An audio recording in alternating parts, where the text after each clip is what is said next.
estimados asistentes, les damos la más cordial bienvenida al seminario Enfoque Socioclínico, Oportunidades de Articulaciones Metodológicas y Violencia de Género, el cual está pensado como una forma de continuar con el legado de la doctora Elvia Taracena, a quien tuvimos la fortuna de conocer. Amiga, mentora, tutora y profesora de los ponentes aquí presentes y de innumerables alumnos que trabajamos con ella. Tesis de licenciatura, de maestría, doctorado, proyectos de investigación. Es curioso, pues varios de nosotros la conocimos precisamente por los seminarios que ella daba dentro de nuestra facultad. La propuesta metodológica que ella nos enseñó fue el enfoque socioclínico, abordado originalmente en Francia, y que ella, una vez realizando sus estudios de doctorado y postdoctorado, trajo a México nutriendo los alcances metodológicos de la psicología. El enfoque socioclínico permite abordar el fenómeno de estudio desde diversas perspectivas, incluyendo una mirada social, política, económica, histórica, pedagógica, antropológica y, por supuesto, psicológica, que enriquece las investigaciones y toma en cuenta la implicación del investigador. Es por eso que elaboramos este seminario, pues consideramos de suma importancia que estudiantes y colegas conozcan el enfoque y amplíen su mirada a la hora de proponer y realizar investigaciones.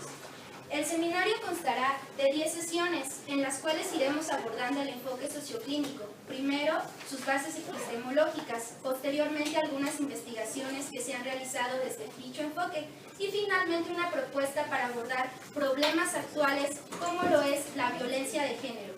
En este sentido, agradecemos el apoyo de la Comisión de Género de su taller, quienes se mostraron interesados en compartir y continuar trabajando desde este enfoque tan enriquecedor.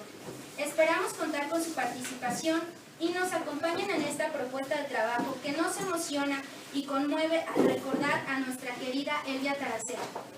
De esta forma comenzamos la sesión 1 del seminario y me complace presentar a nuestra primera ponente, Adriana Hernández Gómez. Licenciada en Psicología por la UNAM FES Iztacala, estudió la maestría en Saberes sobre Subjetividad y Violencia en el Colegio de Saberes y se encuentra actualmente en el doctorado en Psicología dentro de la UNAM. Muchísimas gracias, Adriana. Gracias. Pues muy buenas tardes, qué bueno que estamos un poco juntos, bueno, no sé si los más cómodos posibles, pero pues es un gusto que pueda haber tanta gente reunida para una temática, un seminario que ya lo comentaba Vero, para nosotros es pues importante, no solamente afectivamente, tenemos también pues todos los que conocimos a la doctora Elvia Taracena, una importante posición incluso de herencia y de agradecimiento en ese sentido para con ella. Pero por un lado, digamos, la parte afectiva que está muy presente en este seminario para nosotros, pero por otro lado también la importancia de seguir trabajando sobre este enfoque que ella trabajó y defendió durante tanto tiempo en esta universidad y que, bueno, en este caso, en este seminario más específicamente, nos reunimos para pensar en términos de la violencia de género en particular.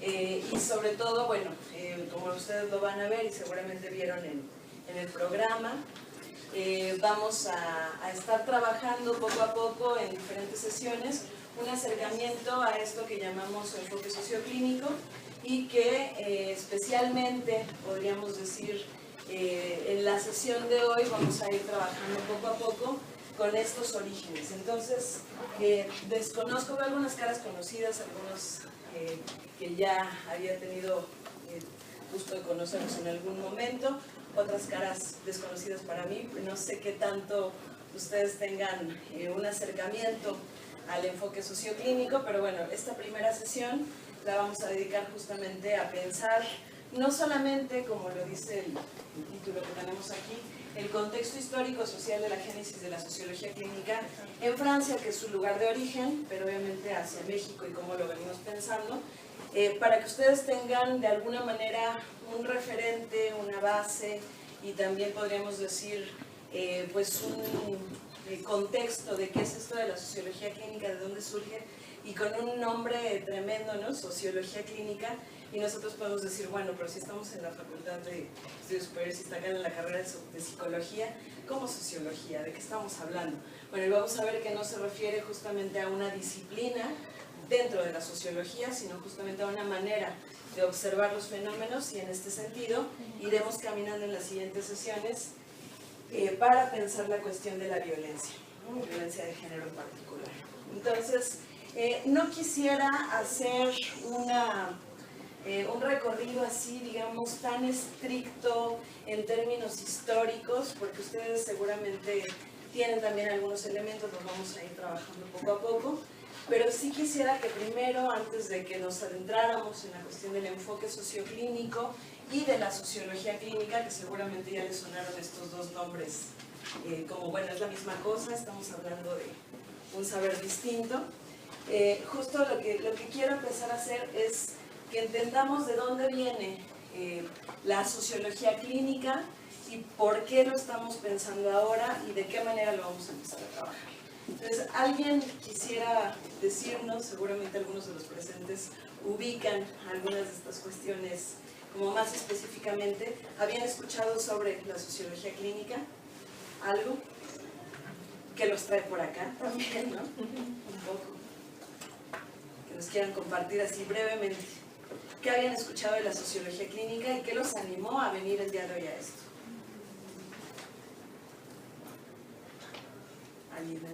Mira, sí. Bueno, pues creo que es muy joven. Sí. Yo soy docente y bueno, pues estaba abierto para alumnos y docentes. Y bueno, yo había escuchado, no tengo ni la menor idea, pero Vero fue a la red de violencia escolar en la que participo y nos fue a dar una exposición de una investigación desde este enfoque. Sí. Me pareció interesante. Y bueno, cuando veo el anuncio, cuando nos invita la doctora Luisa a este curso, porque nos mandan a nosotros los docentes las invitaciones de pasar, bueno, pues es la oportunidad, claro, para informarme bien de qué es esto. Claro, esa es mi finalidad. Digamos que el gancho principal fue la cuestión de la violencia. No, el enfoque socioclínico, que me parece interesante. Perfecto, muchas gracias. ¿Alguien más? Enfoque socioclínico, ¿no? Que hay estas dos palabras importantes. Yo soy egresada de la carrera de psicología de Soyer. Nosotros llevamos esa materia precisamente en los primeros semestres. Se ve desde esta perspectiva de entender las conductas de la sociedad para que nosotros podamos intervenir de acuerdo a las culturas de cada lugar. Bien, ajá.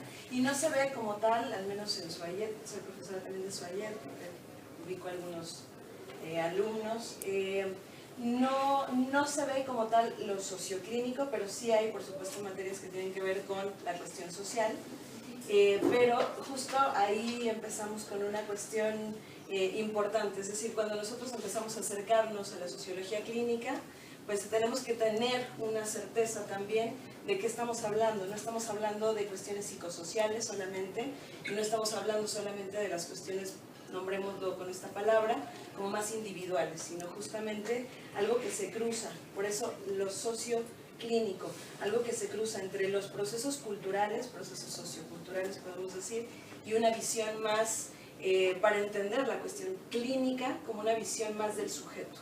Entonces es algo que se va cruzando, pero va bien. Perfecto. ¿Alguien más? El enfoque socioclínico, ¿qué es esto? Esta palabrota extraña, ¿no? Que de repente puede ser muy fácil de pensar, pero no tan sencilla de entender, no al principio. Entonces, bueno, vamos a ir viendo poco a poco. Quisiera, insisto, hacer una presentación. Vamos a recorrer algunas imágenes y voy a hacerles algunas preguntas para que ustedes también participen. Y bueno, quisiera iniciar con una pequeña introducción hacia la evolución de las ciencias sociales. Seguramente ustedes saben que ha sido, y esto es una cuestión no solamente para la sociología clínica, sino por supuesto para la psicología, para la sociología en general, las ciencias sociales, ha sido complicado deshacerse, digamos, de una tradición filosófica y tomar un lugar preciso con respecto a ser una disciplina científica. Entonces ustedes saben que esta evolución que ha tenido las ciencias sociales pues tiene que ver específicamente con cuestiones, claro, epistemológicas, teóricas, ideológicas, científicas, pero sobre todo con cuestiones geográficas y de poder.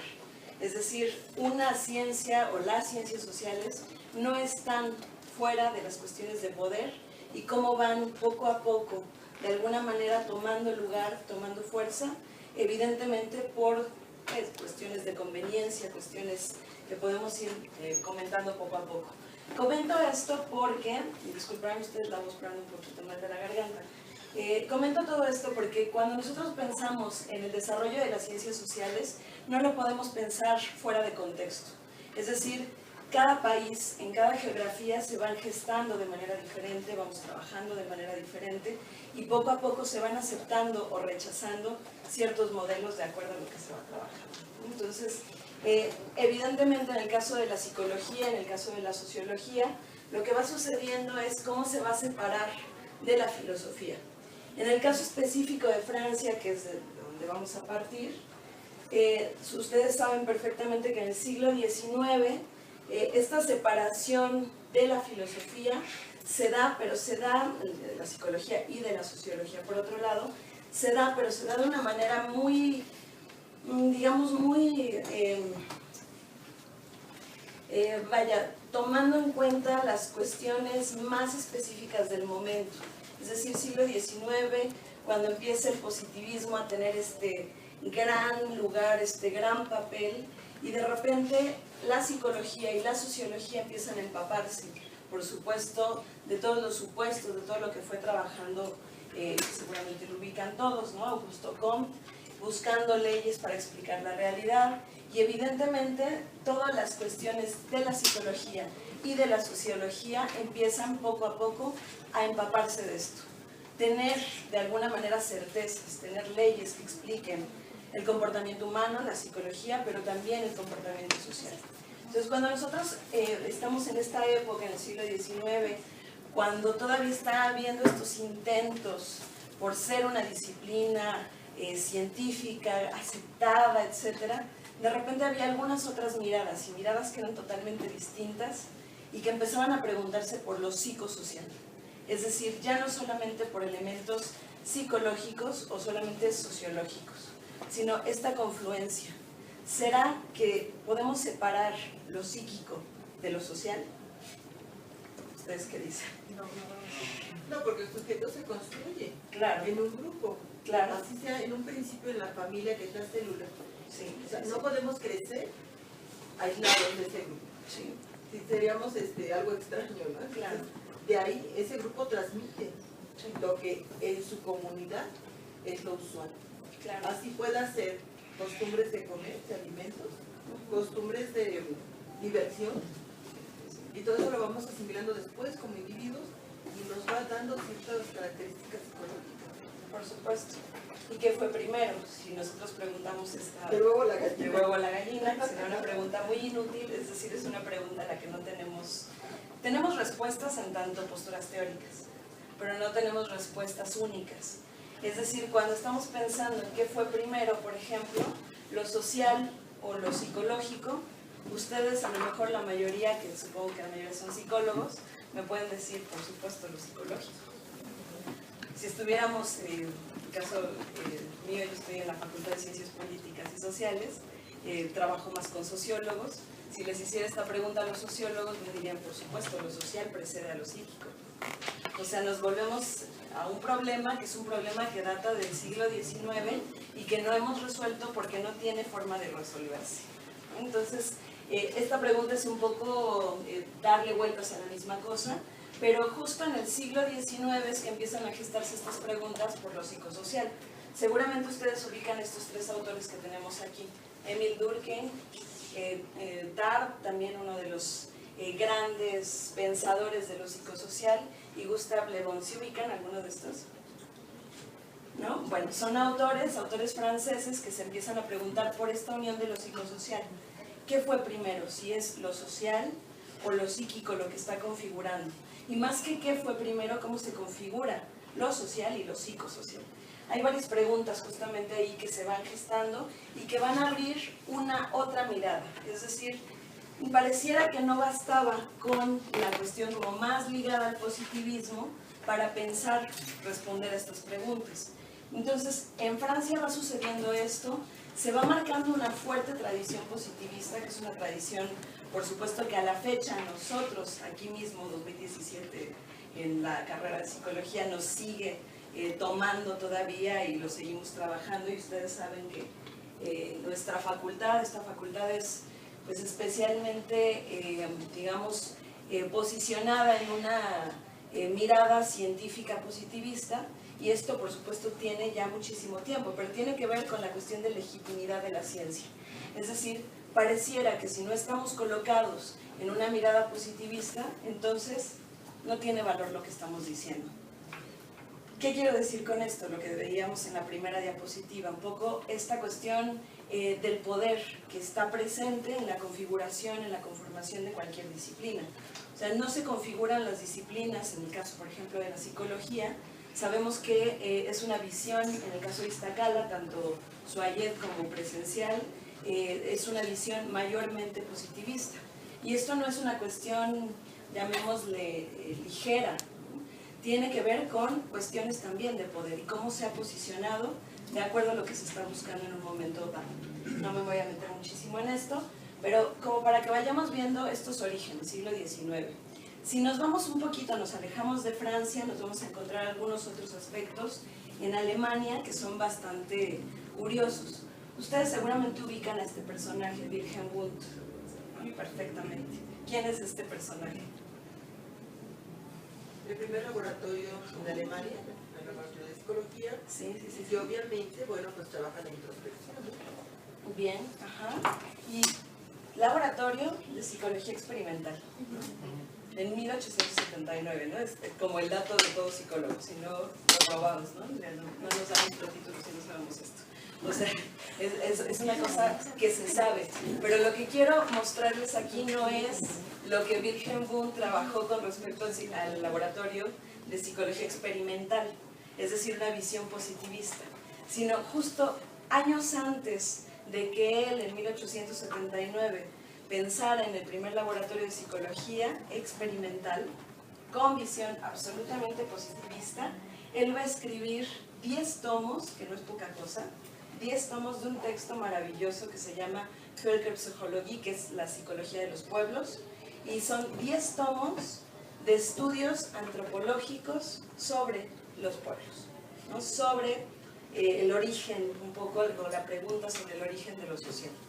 Este es un textazo, bueno, 10 tomos textazos, todos ellos, que van a ir de alguna manera desarrollando una visión completamente contraria a la de la época. Digo contraria en términos de la visión, es decir, ¿qué se destaca? ¿Qué va a destacar Wilhelm Wundt en este momento? Va a destacar las cuestiones del lenguaje, principalmente en los pueblos, que son pueblos australianos mayormente los que está estudiando, y va a destacar la cuestión de la cultura, es decir, la cultura, no lo psicosocial, y el lenguaje, lo cual quiere decir que en este momento, muchos años antes de que se posicionara Wilhelm Wundt en este sentido en un estudio más positivista, empezó por un lado contrario, que sería una cuestión mucho más social, pero social ligada al entendimiento del lenguaje, del sujeto, de lo que poco a poco va desarrollando. Es decir, pareciera en ese sentido que Francia, que es el país del que queremos hablar ahorita, va a ser digamos, un país en donde está mucho más ubicada una posición más abierta, fuera del positivismo. Pero en realidad es Francia, obviamente con Auguste Comte, quien empieza a marcar una línea positivista. Obviamente se van abriendo otros caminos, pero esos otros caminos los abrieron ni en la psicología ni en la sociología, sino en otras áreas, en otras disciplinas. En el caso de la antropología, por ejemplo, los estudios también de la etnología empezaron a abrir otra posibilidad de pensar lo psicosocial, y que si nosotros somos muy atentos, nos vamos a dar cuenta que no hemos abandonado. Es decir, si nosotros nos acercamos a los estudios del siglo XIX en Alemania, nos vamos a encontrar no solamente estos bellos textos de Wilhelm Wundt, sino si nos acercamos un poquito más con Marx, por ejemplo, toda su teoría, pero especialmente en sus estas dos obras, El Manifiesto Comunista y El Capital, lo que vamos a encontrar no es, contrariamente a lo que se puede pensar en términos mucho más sociológicos, por ejemplo, que es donde más se estudia Marx, no estaríamos pensando en un estudio sociológico en lo que está haciendo Marx, sino haciéndose preguntas sobre esto psicosocial. Es decir, cuando él, trabajando toda la cuestión del trabajo, el tema del trabajo, se encuentra que hay una posición psicosocial en su teoría, o se encuentra que hay una posición del sujeto frente al capital, es decir, que se encuentra alienado, no está pensando en una posición social, está pensando en cómo lo social impacta de manera importante al sujeto. Y bueno, pero continuamos así. Lo que quiero plantearles hasta aquí, hasta este momento, un poco como pensando en términos de esta evolución histórica, para llegar justamente al punto en donde surge la sociología clínica y el enfoque socioclínico, es más allá de una configuración histórica y hacer un recorrido que por supuesto es riquísimo y que vale la pena hacer, pero no nos da tiempo en el tiempo que tenemos aquí disponible, es pensar de dónde vienen estas diferentes miradas. Es decir, cuando nosotros, que no me da tiempo tampoco de conocerlos un poquito más y que me platiquen, seguramente la mayoría vienen de psicología, o son, ya nos decían algunos de los compañeros, profesores de psicología o egresados de la carrera de psicología, es decir, de esta disciplina. Cuando nosotros estamos pensando en una visión psicológica, regularmente estamos pensando en una visión más positivista de la psicología, regularmente, no siempre. Depende, por supuesto, del camino que hemos recorrido. Bueno, lo mismo pasa con otras disciplinas y en el caso específico de lo que queremos plantear aquí es cómo es que se fueron gestando estas diferentes vertientes y estas diferentes ramas como para pensar hoy en día en un enfoque, en este caso, socioclínico. Entonces, un poco lo que decía antes de que el cañón nos abandonara, es que tendríamos que pensar estos sitios, digamos, o este recorrido histórico, si nos vamos más hacia el siglo, por ejemplo, XIX, cómo en diferentes momentos se van gestando diferentes estudios. De estudios en la psicología, leíamos, pero también dentro de la sociología, que dejan de ser meramente psíquicos o psicológicos o meramente sociales. Es decir, que empiezan a hacer cruces y se empiezan a hacer preguntas. Y estas preguntas que a lo mejor hoy en 2017 podemos hacer muy rápidamente, pero que definitivamente no tienen, por supuesto, una respuesta inmediata, no podemos llegar a una respuesta inmediata. En ese sentido, estas preguntas sobre lo psicosocial siguen dándose. Les decía un poquito de risa, ¿no? ¿Qué fue primero, el huevo o la gallina? ¿Qué fue primero, lo social o lo psicológico? Y entonces seguramente tenemos algunas respuestas, pero no para contestarlo ahorita. O sea, ha sido un camino complejo en términos de responder qué hay con el ser humano. Y el estudio del ser humano justamente tiene que ver con esta visión que no puede, desde el enfoque socioclínico, y lo vamos a ir viendo poco a poco, no puede quedarse solamente hacia un punto, gracias, no puede quedarse hacia un punto único. Es decir, pareciera que nosotros dentro de la psicología, si nosotros solamente estudiamos la cuestión psicológica, estamos teniendo una posición limpia. Cuando digo limpia, me refiero higiénica, es decir, aséptica de lo que está ocurriendo. ¿Qué escuchamos con esto? Tener una posición aséptica de lo que estamos estudiando, de un fenómeno.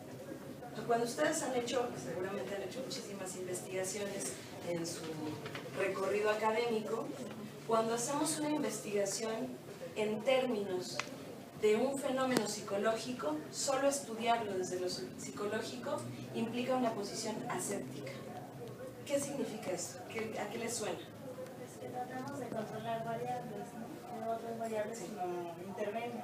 Claro, control de variables. Control de variables es que nada se me salga, evidentemente, de control. Y entonces, por supuesto, nos damos cuenta, si somos muy sensibles, y a lo mejor me atrevería a utilizar esta palabra, si somos muy honestos, nos daríamos cuenta que siempre se sale todo de control. Ese control de variables, de repente, por más riguroso que pueda ser, termina como por romper, termina por no dar cuenta, digamos, del fenómeno de la manera más real, si lo pensamos así. Sería una posición aséptica. pero es una posición aséptica en términos de ¿qué? De que el control de variables es, pareciera, y lo vamos a ver con más elementos más adelante, digamos, una posibilidad en el imaginario de controlar la realidad, pero que está solamente en el imaginario.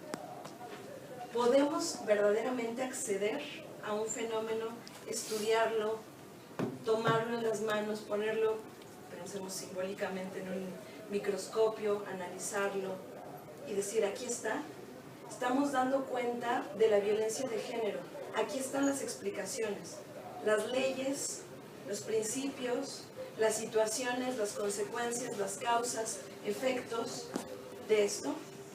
¿Podríamos? Entonces, ¿por qué estudiamos psicología?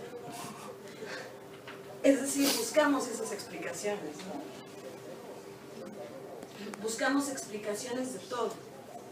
Pero ¿ustedes piensan que cuando se hace una investigación se da verdad o se explican verdades sobre ese fenómeno?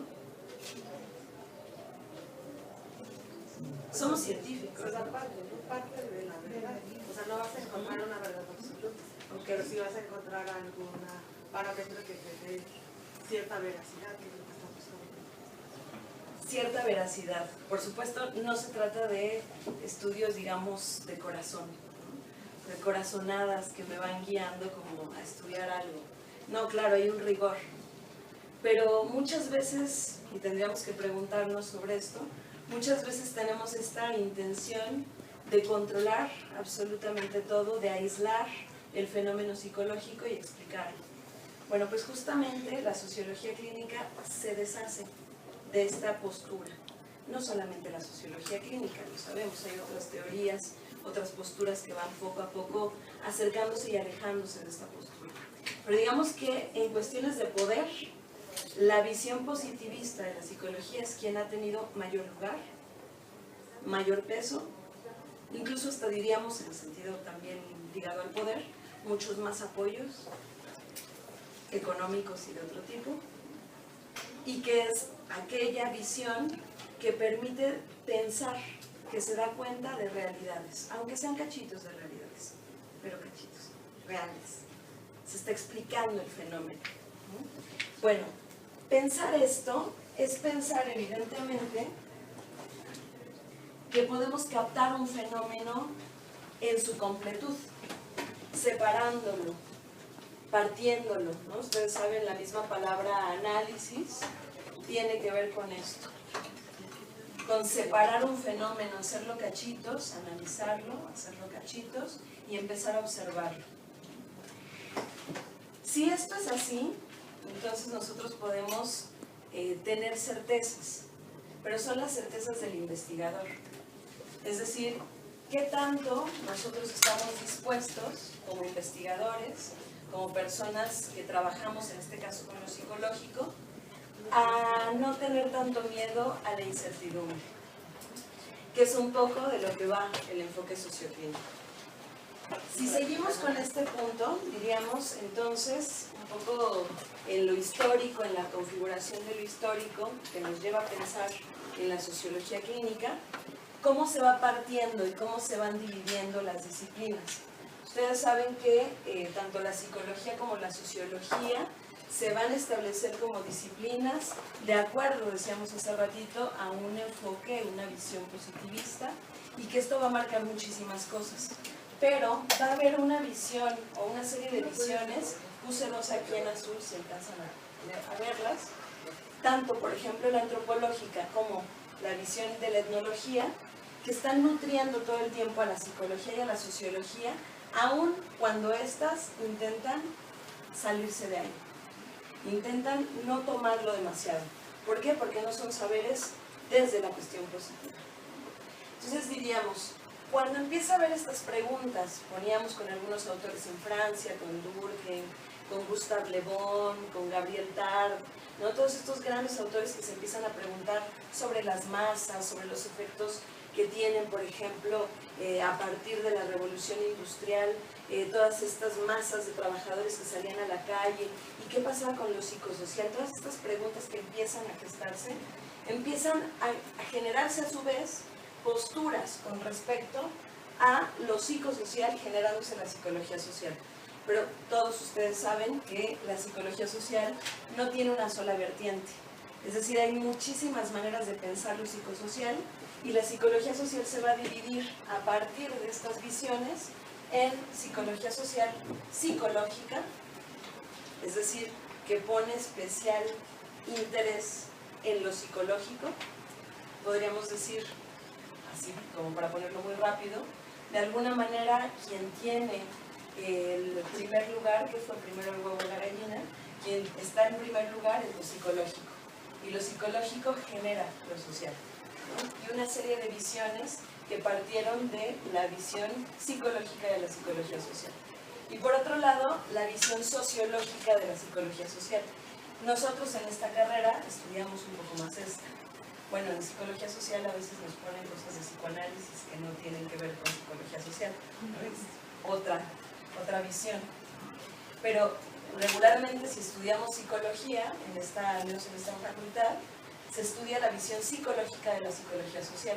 ¿Qué quiere decir? Que es más tendiente al positivismo y en ese sentido también mucho más a lo cuantitativo, en términos metodológicos. Si pensamos en otros lugares, por ejemplo en la UAM Xochimilco, se estudia mucho más la psicología social de corte sociológico. ¿Qué implica el estudio de lo sociológico en la psicología social? Que hay un eclecticismo, no solo teórico, sino también metodológico. Es decir, se empiezan a unir con otras visiones y empiezan a pensar no solamente en la preponderancia de lo social sobre lo psicológico, sino que también empiezan a pensar en otras formas de trabajar y de investigar sobre el objeto de la psicología social. Esto estamos pensando a inicios del siglo XX, cuando se establece la psicología, la sociología, la psicología social por otro lado, y por supuesto el papel del psicoanálisis. Es decir, siglo XX, Sigmund Freud, sus textos más importantes, los denominados textos sociales, Psicología de las masas, Todo tiene tabú, El malestar en la cultura, ¿no? Estos tres textos y uno más antiguo de 1908, que es La moral sexual y cultural y la nerviosidad moderna, son textos donde Freud se empieza a preguntar si por esto psicosocial, si lo ponemos con una sola palabra, pero pensado exclusivamente hacia la cuestión de la subjetividad, lo inconsciente, en ese sentido. ¿Por qué les platico todo esto? Es un rápido recorrido histórico. Porque de aquí empiezan a gestarse las preguntas que nos llevan a plantear el enfoque socioclínico y, por supuesto, la sociología clínica. ¿Qué sucede con esto? La visión psicológica de la psicología social más tendiente hacia el positivismo no va a ser retomada por algunos autores que más adelante, es decir, mediados del siglo XX, 1950, 60, por ahí del 68, empiezan a gestarse autores que se preguntan por lo psicosocial, pero desde una visión diferente, que van a ser los psicosociólogos y aquellos teóricos del análisis institucional. ¿Y ellos qué hacen? Tomar elementos de la psicología social sociológica y elementos del psicoanálisis. Entonces, cuando nosotros nos vamos acercando a la sociología clínica, nos vamos a dar cuenta que hay mucho más parecido con el psicoanálisis que con otras posturas psicológicas. Y entonces no ha sido muy bien recibido tampoco en ciertos lugares, volvemos a la cuestión de poder. En ciertos lugares, en ciertos espacios, es un saber que no podemos comprobar, no tenemos un dato que nos diga exactamente esto sucede, no hay una explicación que pretenda la completud o de esta cercanía a la completud del fenómeno, sino que serían una serie de estudios más ligados a la cuestión subjetiva, a la cuestión psicosocial, entendida como un entramado, y por otro lado a las instituciones y los grupos. De estas visiones es que empieza poco a poco a surgir la sociología clínica y empieza a tomar un lugar muy específico. Pregunta de los 800.000 o cuántos son, 64.000. ¿Qué es esto de la subjetividad? Es el sujeto. ¿Y qué sería el sujeto? Es que exactamente, ese es el punto. Sí. O sea, el concepto de sujeto va a depender de cada postura. O sea, ahí vamos a tener posturas que lo colocan como el ser que actúa, el que transforma la realidad, Sí. y obviamente las anteriores, pues como el sujeto pasivo, movido por el ambiente, por el estímulo y por el consecuente, ¿no? Perfecto. Si lo ligamos con el psicoanálisis, porque de ahí vamos a partir justamente para pensar en la cuestión de la sociología clínica, entonces ya nos acotamos un poquito más, ya quitamos una parte de esto que nos comparte. Y tendríamos la subjetividad. Pero subjetividad, ¿qué es eso? Yo me acuerdo cuando hice, hablando de nostalgias un poco, me acuerdo cuando hice mi examen de licenciatura, el título de mi tesis llevaba la palabra subjetividad. Entonces yo estaba súper feliz ahí estudiando la subjetividad. Y justo en el examen, la doctora Elvia Taracena, que era mi directora de tesis en ese momento, me dice, bueno, sí, está perfecto, pero ¿puedes definir subjetividad? Sí, es decir, entramos en un problema, ya definí como pude, ¿no? Pero, es decir, tenemos que saber qué es esto de subjetividad, porque se habla mucho del objetivo, lo subjetivo, pero tengámoslo bien presente. Cuando estamos hablando del enfoque socioclínico, la subjetividad es importante, resaltar la subjetividad, pero ¿de qué estamos hablando? Sí. Es algo abstracto, algo que no se puede ver ni tocar, algo, no sé, un sentimiento, una emoción, el pensamiento. Ok, algo abstracto, como el amor, no sé, el sentimiento, etc. Ok. Podría ser una definición de subjetividad, podría ser esta definición también que daba la profesora, pero no es exactamente en donde nosotros estamos colocados. Sí. Pues es precisamente lo que estamos haciendo en este momento, ¿no? Es la percepción del individuo que tiene con respecto a la realidad. En este momento estamos viendo que aquí hay una postura con respecto a lo que es subjetivo y aquí hay otra, por lo cual en este momento nosotros aplicamos la subjetividad, ya que cada persona visualiza las cosas de una forma distinta. Bien, diferentes percepciones, diferentes miradas, inclusive el sujeto mismo puede ser pensado de formas distintas, pero cuando estamos hablando de subjetividad derivado del psicoanálisis, ahí ya se abre a otra opción, que no está lejos de lo que ustedes están diciendo, por supuesto. Pero a ver, lo que estamos planteando aquí es el sujeto, la subjetividad, el sujeto que está absolutamente sujetado, porque de ahí viene esta palabra, está sujeto, es sujetado en dos sentidos, para el psicoanálisis. Y me voy a detener un poquito en el psicoanálisis porque justamente es una de las corrientes, de las vertientes que va a tocar de manera importantísima el enfoque socioclínico. Y entonces cuando nosotros estamos hablando del sujeto, hay que hacer una separación. Tengo poquito espacio en el pizarrón, pero intentaré ponerlo.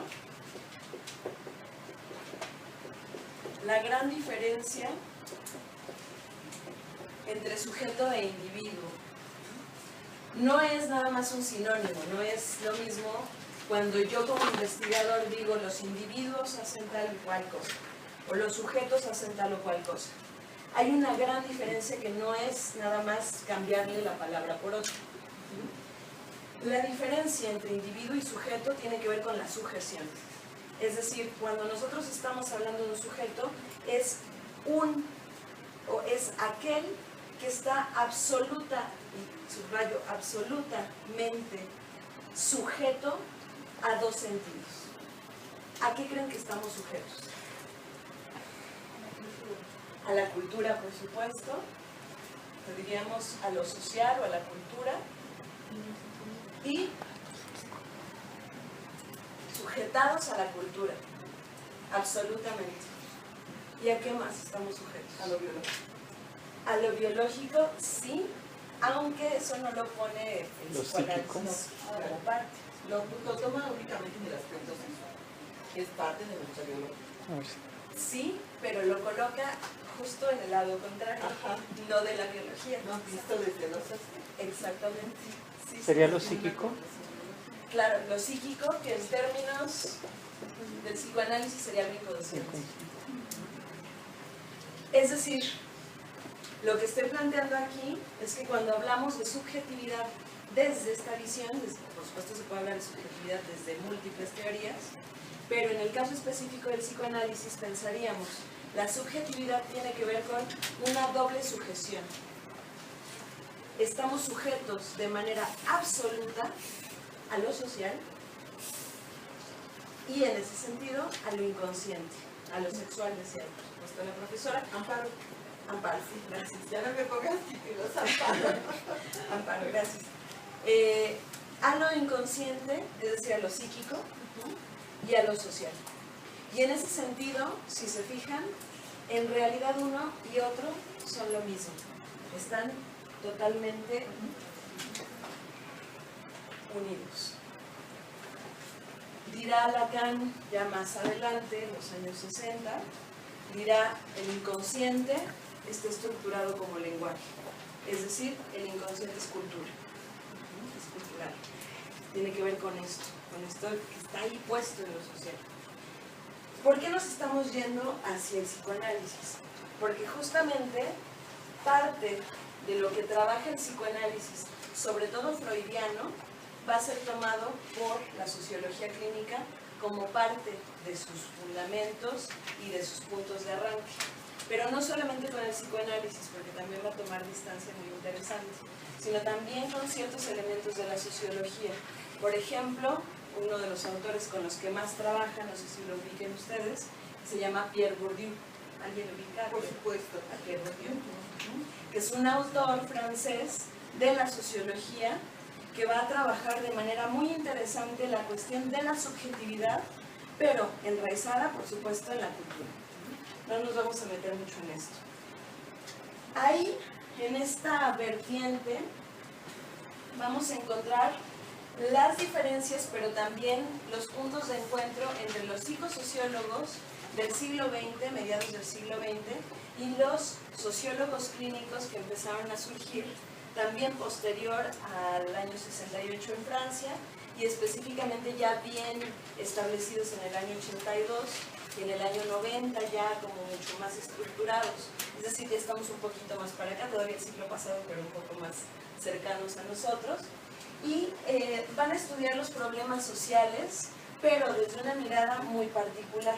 En el caso de la sociología clínica decíamos cómo de alguna manera toman a ciertos aspectos de la sociología que recuperan el poder del simbolismo, del lenguaje y por supuesto de la cultura para pensar en el sujeto.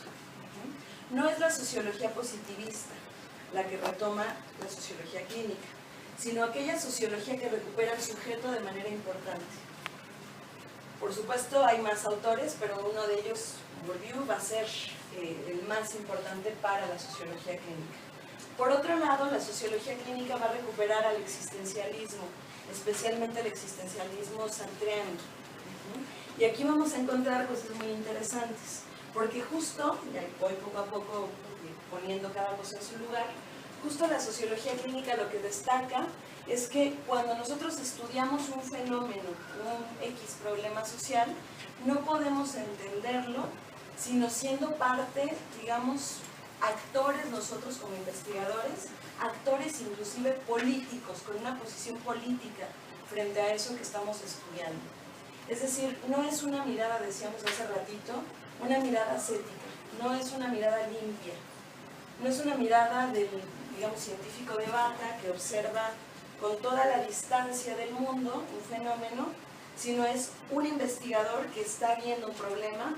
Ustedes lo van a ver en las siguientes sesiones como diferentes temáticas, pero específicamente hacia la cuestión de violencia de género. Pensaríamos, ese problema en especial no es un problema que le pasa a esas, por ejemplo, esas mujeres que andan por ahí, ¿no? Sino que yo tengo una posición como investigador, una posición política con respecto a esto.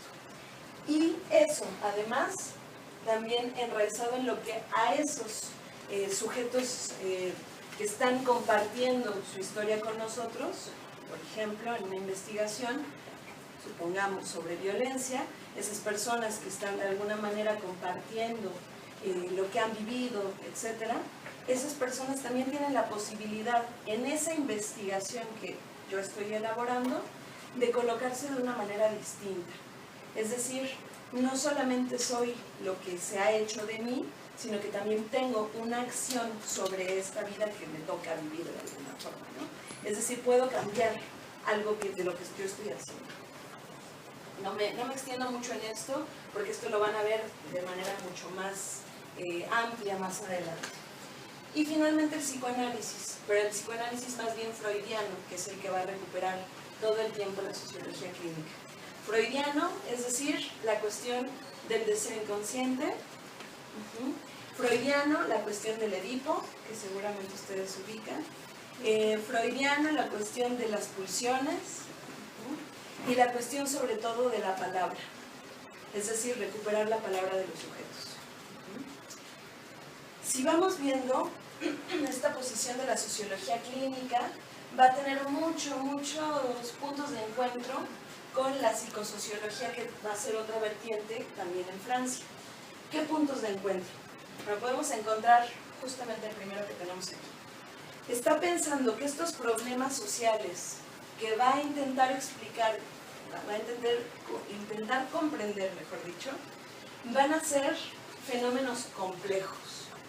¿Qué quiere decir esto? Fenómenos complejos.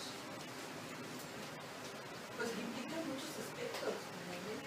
Y que no es un fenómeno que se pueda explicar solo desde la biología, solo desde lo sociológico o solo desde lo psicológico, sino que es multifactorial. Perfecto, lo que decíamos hace rato, ¿no? Pretender explicar la cuestión, por ejemplo, de la violencia solo desde la psicología sería reducirla. Por supuesto. Reducirla y además no hablar sobre ella. O sea, claro que hay aspectos psicológicos, pero si le hablamos solo desde lo psicológico, estamos hablando de un cachitito, un pedacitito. Pensemos, como estaba pensando hace unas semanas, nos pedían hice una pequeña nota para los que son, a ver, levanten la mano quienes son de Soyer, algunos de Soyer, ok, perfecto. Es un boletín que sale para los estudiantes de Soyer, una nota sobre la trata de personas.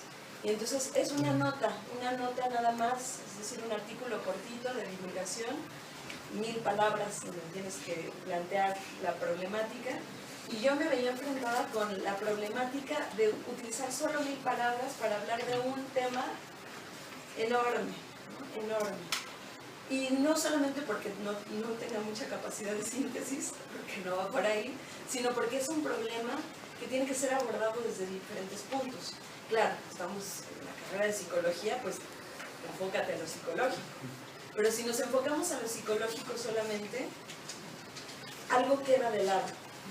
Entonces, cuando yo estaba escribiendo este pequeño artículo, pensaba justamente que aquello psicológico, o aquello que es del campo de lo psicológico, es riquísimo, importantísimo para describir la cuestión de la trata, pero que no podemos dejar de lado toda la cuestión, por ejemplo, social, económica, institucional, la corrupción, etcétera, que está de por medio.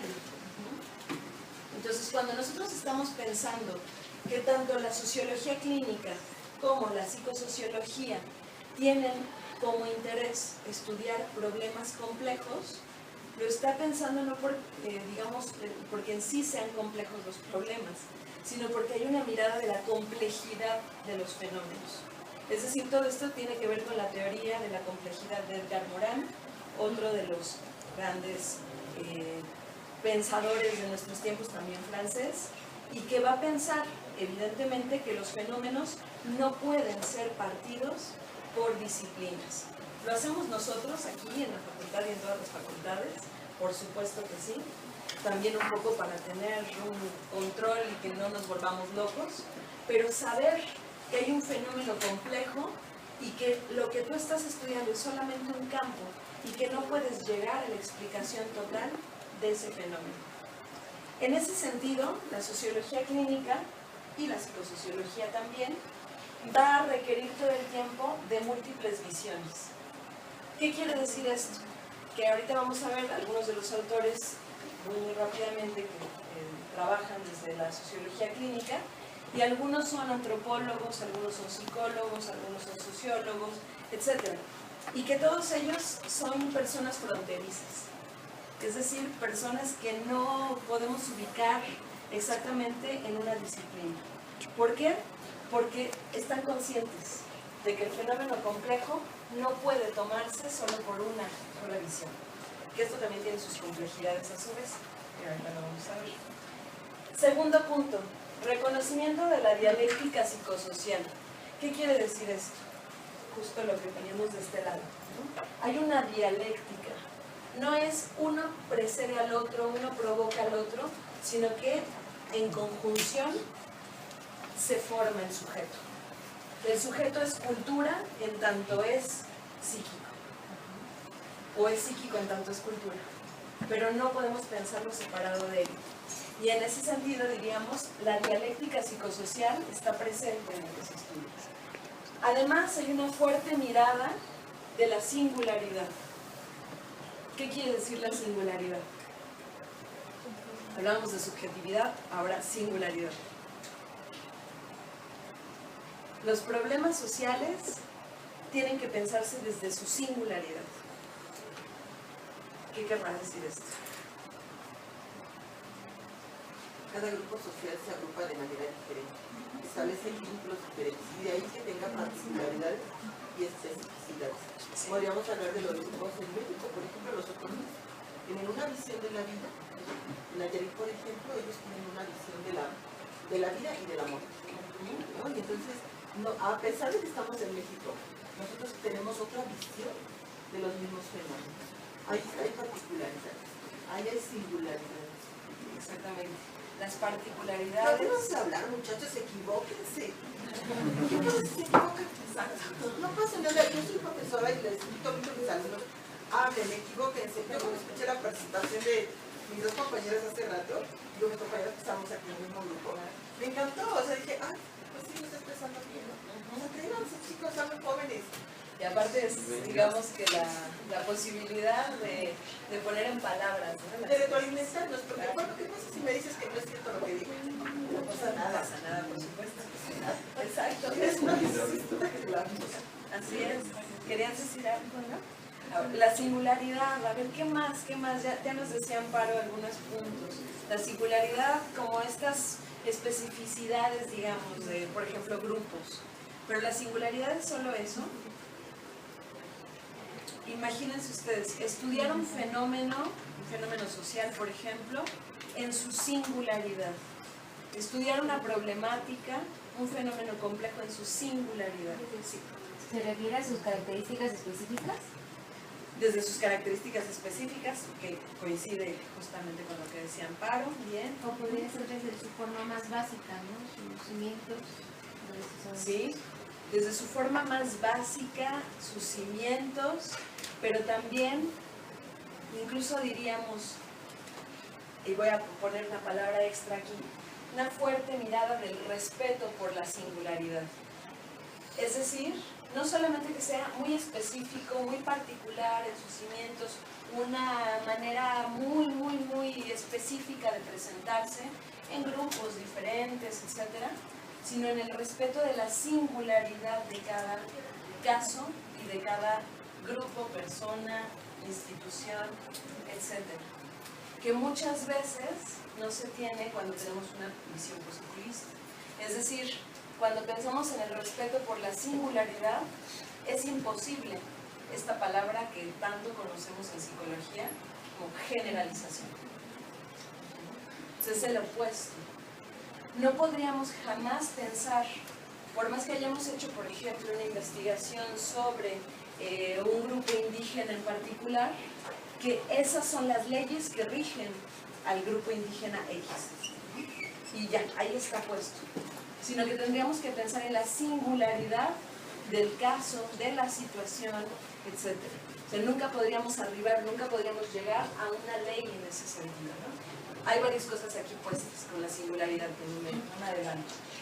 Y por último, algo que también van a rescatar ambas, tanto la psicosociología como la sociología clínica, es que somos, van a pensarlo así, somos sujetos producto, pero también productores de historias. Es decir, claro, lo social nos configura. Ustedes mismos en este momento podrían pensar que vienen de diferentes lugares, diferentes posiciones, a lo mejor hasta socioeconómicas, etcétera, que nos configuran, pero también hay la posibilidad de producir historias más allá de ese producto, de eso que se piensa como producto. En términos más puntuales, y esto lo tomo del grupo de Sociología Clínica, la página del grupo, podríamos decir que la sociología clínica, para que nos vayamos acercando, va a decirlo, leo literal, radica en su manera de abordar los fenómenos sociales e institucionales desde una dimensión que es a la vez teórica, pero política. Es decir, vamos a pensar en la sociología clínica como una manera de aproximarnos a los fenómenos complejos desde una visión de la comprensión de los fenómenos. Van a tomarlo como fundamentos, inclusive hacia sus fundamentos psicoanalíticos, la comprensión de los fenómenos, no la explicación, y ahorita vemos a qué nos referimos con eso, la comprensión de los fenómenos, y además que plantea más allá de la crítica la necesidad de una clínica de lo social. Es decir, es una posición política. Quien hace investigación desde estas visiones tiene una posición política con respecto a lo que está haciendo. No es una posición ligera, no es una posición neutra, por supuesto, la palabra que estaba buscando.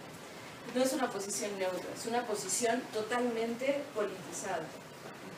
Y además, en ese sentido, si hay una posición política, lo que busca de alguna manera es generar una clínica de lo social. ¿A qué le suena la clínica de lo social? Desde la observación, desde como clínico es observar. No solo, pero... Es parte de conjeturar y estar en presencia, ¿no? Lo que puedes ver, o sea, entre el objetivo y los objetivos. Okay. Si dijéramos, por ejemplo, retomando lo que estás planteando, si dijéramos psicología clínica, seguramente a su cabeza vienen imágenes de consultorios, ¿no? De personas con trastornos, etc. Bueno, para pensar la clínica de lo social, pensémoslo un poquito desde ahí, un poquito porque no es precisamente así, pero pensemos que hay algo que está no funcionando bien en lo social y se va a tener una posición clínica con respecto a ello. Es decir, cuando hablamos de una posición política, también estamos pensando en ese sentido de cómo se puede mejorar, cómo se puede cambiar ciertos elementos de lo que está pasando ahí en lo social. O sea, el investigador, dentro de esta visión, no solamente investiga un tema, sino también está implicado en su tema, decíamos, no es neutral, y además seguramente provocará algunos cambios. No solo investiga, sino que interviene en ese sentido. Otros puntos que es importante tener en cuenta antes de que pasemos a algo más, es que todo el tiempo la sociología clínica se va a mover en estas dos contradicciones, que seguramente ustedes han estudiado en diferentes momentos y han visto en diferentes circunstancias. La contradicción entre objetividad y subjetividad. Mientras algunas posiciones están muy claramente ubicadas y posicionadas en la búsqueda de la objetividad, lo que va a hacer la sociología clínica es estudiar la subjetividad. Pero estudiar la subjetividad no va a ser, digamos, como con esta visión de lo subjetivo es, decían hace ratito, lo abstracto, eso que no se puede palpar tan fácilmente, sino más bien cómo poder hacer de alguna forma una serie de dispositivos y estrategias racionales para entender la subjetividad. O sea, es una disciplina o una forma de hacer investigación con rigor entre la objetividad y la subjetividad. Se va a mover entonces entre estructuras y actores. Es decir, no va a pensar que son las estructuras quienes conforman a los actores y tampoco solamente que los actores configuran las estructuras, sino todo el tiempo en esta dialéctica que decíamos. Por otro lado, la otra contradicción, aparente contradicción, entre los determinismos y la capacidad de los individuos para hacer historia. Ustedes seguramente ubican esta frase que se le atribuye al psicoanálisis, pero es totalmente incorrecto, que dice así: infancia es destino. Dice, ¿la han escuchado? ¿Ustedes qué piensan?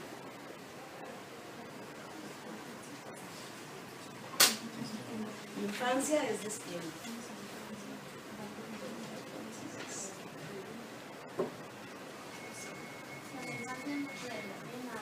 La dinámica social en la que te muevas, ya sea en el núcleo familiar, no implica o no forzosamente te llevará a un destino consecuente del medio donde te moviste, porque estás tanto en un medio familiar, también está otro medio externo que también te nutre y te lleva a ser un sujeto dentro de todos esos escenarios.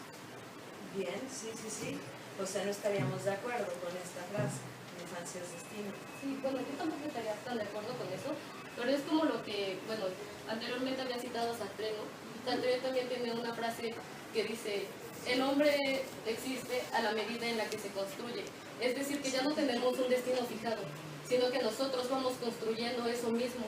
También pone un ejemplo, es porque, así también como habías indicado, no es simplemente observar el fenómeno, sino adentrarte a él. Y Sartre entró desde una postura política, pero a su vez también entró hacia esa lucha, o sea, se integró, hasta estuvo en un campo de concentración, por lo cual ya no es simplemente que algo esté determinado, sino que tú solo vas formulando ese supuesto destino, por así, bueno, al menos yo no considero que se le podría llamar de esa manera.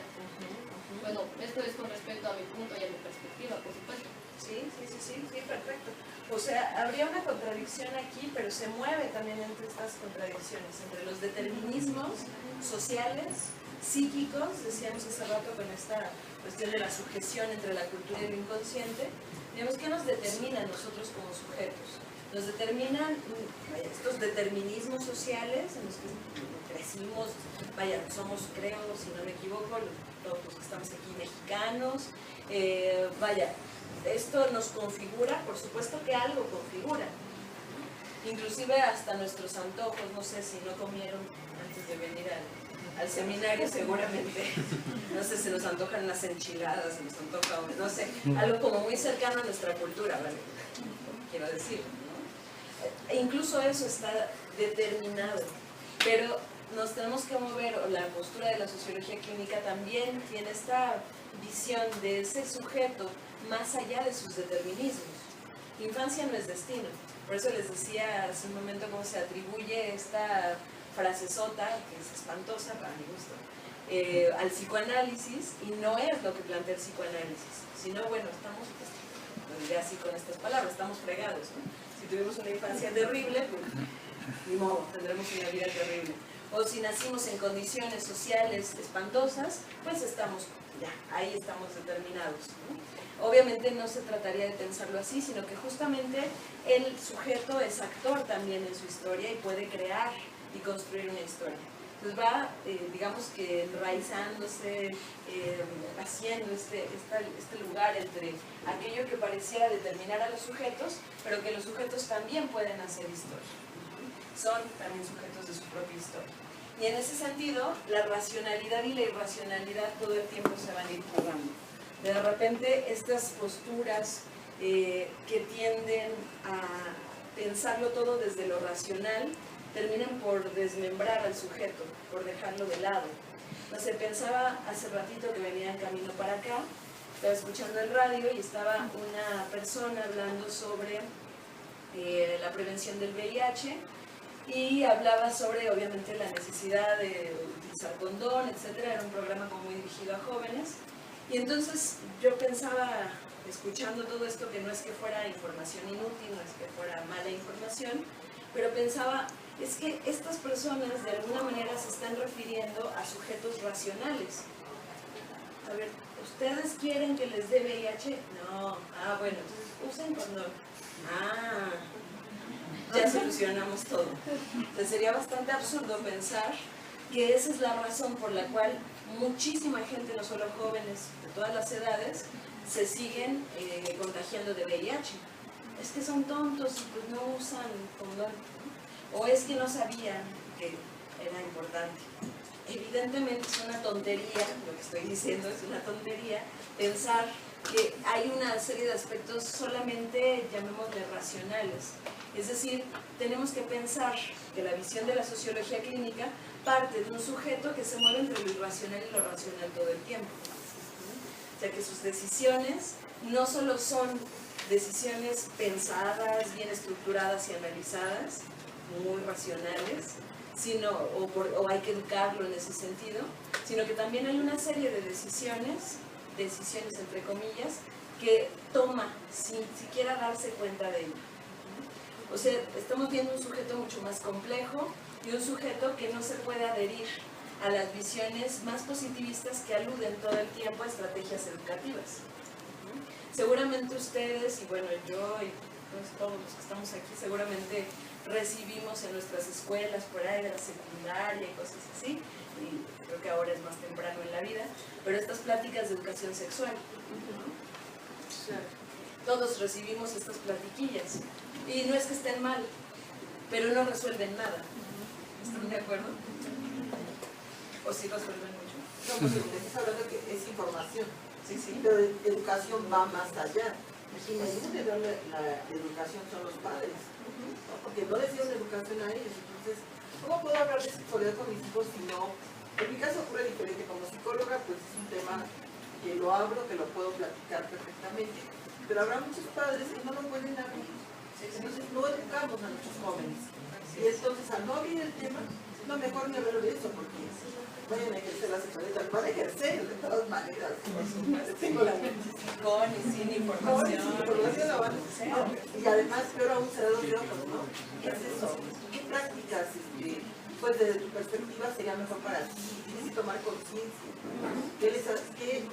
¿Qué sería lo que hacen con respeto a sí mismos y a lo que para mí sería la base? Exacto.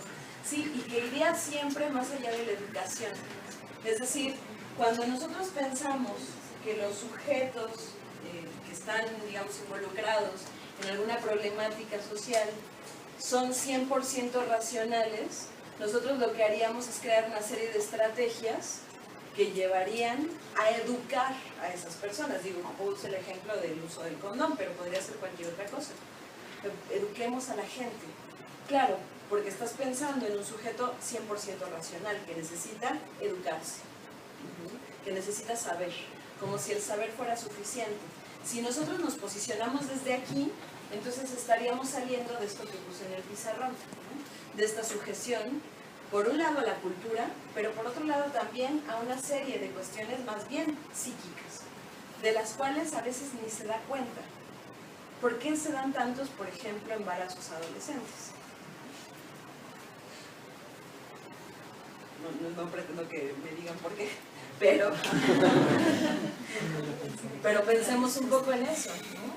El otro vez en un programa de radio estaban hablando justamente de eso, que a pesar de que hay muchas pláticas que van a la escuela y todo eso de la sexualidad, y que había un incremento en el embarazo de niñas, que son niños de 13 años, 16, y que en alguna que se vieron que las razones era porque era una forma fácil de salir de su situación. Por ejemplo, se embarazan para conseguir al novio, salir del casa de sus padres. Lo ven como una solución a algún problema. Puede ser. Incluso lo que decíamos hace rato, ¿no? El respeto por la singularidad. Escuchar a un adolescente, por ejemplo, que diga, pues yo me embaracé para salir de casa porque mis papás me maltratan, la historia que sea. De repente puede ser muy impactante. Híjole, no, pero había otras formas de salir de casa, ¿no? Oye. Pero el respeto por la singularidad tendría que ver justamente con escuchar esa historia y qué te está diciendo con ello, por un lado. Y por otro lado, dar cuenta que hay una serie de aspectos más bien subjetivos, insisto, en esta cuestión entre cultura e inconsciente, que están ligados a esa decisión que ella toma en ese momento. Y que son casos tan diversos. No podríamos decir, bueno, es que no sabía. hay algo que va mucho más allá del saber, pero tiene que ver con configuraciones más bien psíquicas, ¿no? Entonces, bueno, hay que escuchar esas historias. Y un poco es el trabajo, no un poco, es mucho el trabajo de la sociología clínica, pensar en términos de los fenómenos sociales complejos desde esta visión multidisciplinaria y obviamente con rigor, pero también con un respeto de la singularidad de lo que se está presentando.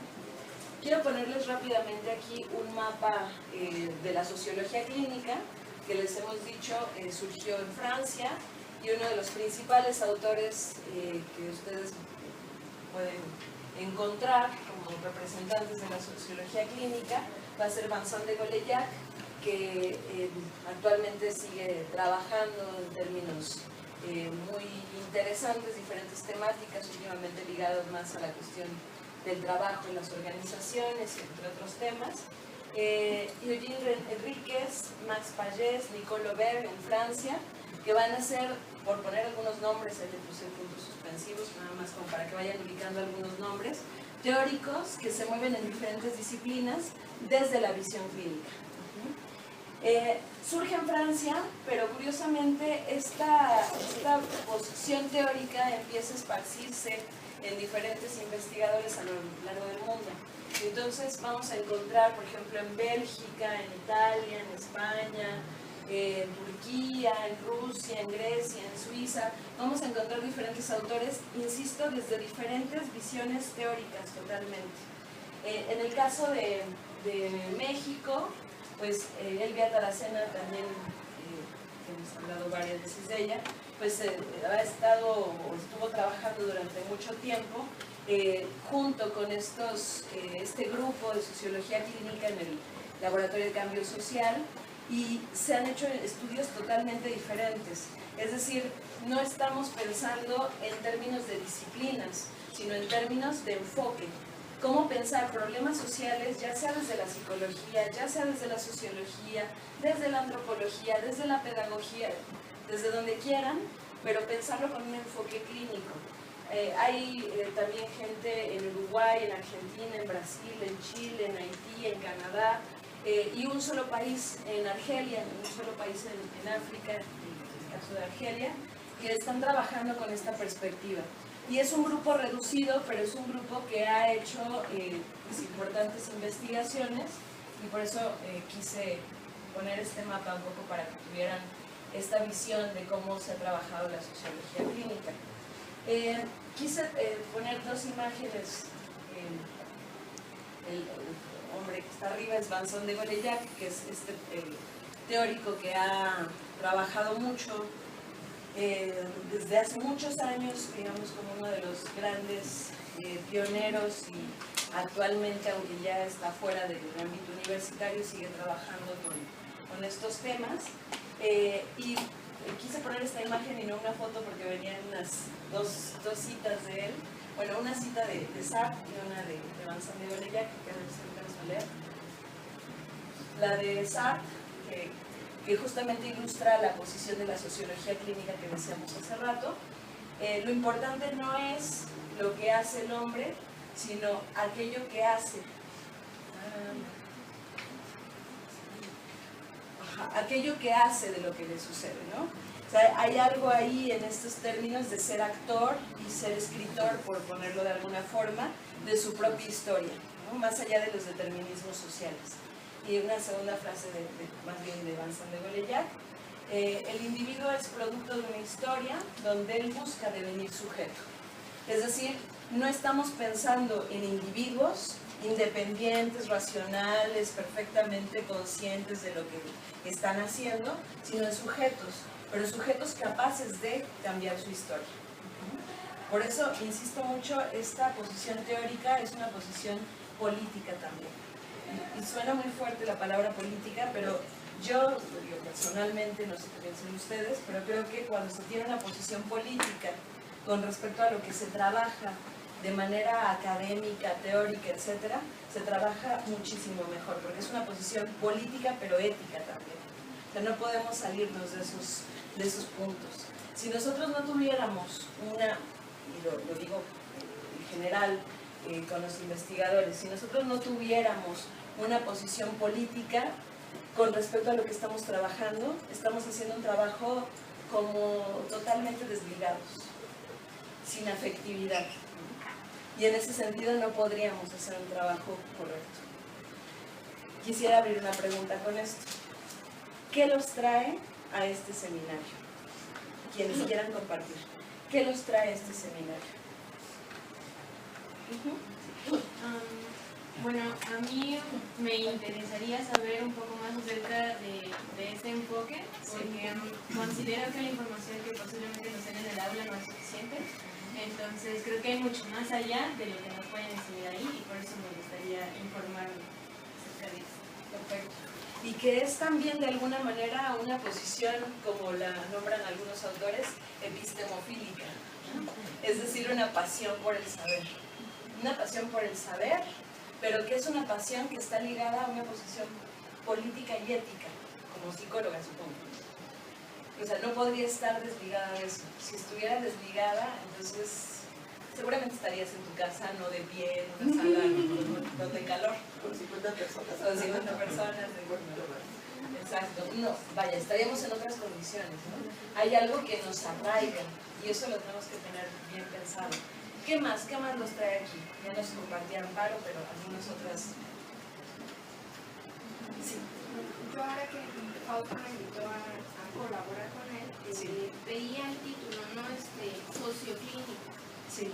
Yo la parte clínica la veía como la sintomatología, ¿no? Como las características, particularidades de cada problema con el que llegan los pacientes y verlo desde esta parte multicultural, ¿no?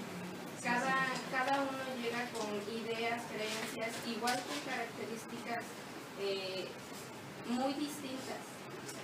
Entonces, más que nada es el interés, ¿no?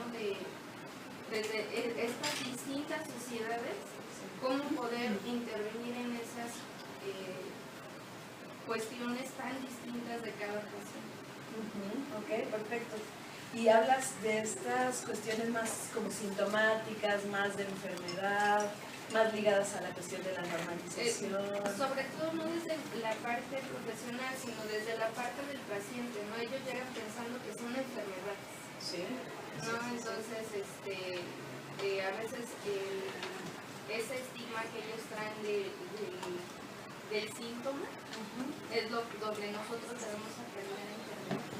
Así es, donde tenemos que aprender a intervenir. Y en el caso de la sociología clínica, ahí se abre una diferencia con respecto a esta visión, digamos, patológica, para pensar más allá de lo patológico y más allá de la necesidad de normalizar. Más bien comprendamos qué está pasando con un fenómeno. Tendemos mucho en la psicología en general a hacer categorizaciones, clasificaciones, diagnósticos, pensar en ese sentido cómo se va a atender una X problemática de acuerdo a esta categorización, porque está enfermo en el sentido más, digamos, clínico de la psicopatología, ¿no? Si lo pensamos así. Pero si nos vamos acercando a este enfoque, lo que vamos a encontrar es que no hay una posición de patologización de lo social como tal, sino que va a haber configuraciones complejas de los fenómenos y que tenemos que comprender esas configuraciones, entender esos dispositivos que están puestos ahí como para poder intervenir en ellos, vía la palabra de los sujetos, que eso abre totalmente otro panorama. Entonces, justo ahí vamos a detenernos un poquito. La sociología clínica en ese sentido va a ser un arte de investigación. Ay, suena muy... ¿Cómo? Muy bello, muy rosa, ¿no? Un arte de investigación. Pero no explicaste la otra foto. Ay, perdón, me la salté olímpicamente por... seguramente mi inconsciente algo... bueno, decía de la primera fotografía de Anselme de Golillac, y que esta es una fotografía de la doctora Elvia Taracena, que ella estuvo trabajando mucho el enfoque, pero no trayendo, digamos, de manera burda el enfoque como para pensarlo ahora en México, porque por supuesto la sociología clínica es una teoría francesa con todas las características de la sociedad francesa, o sea, pensadas para la sociedad francesa.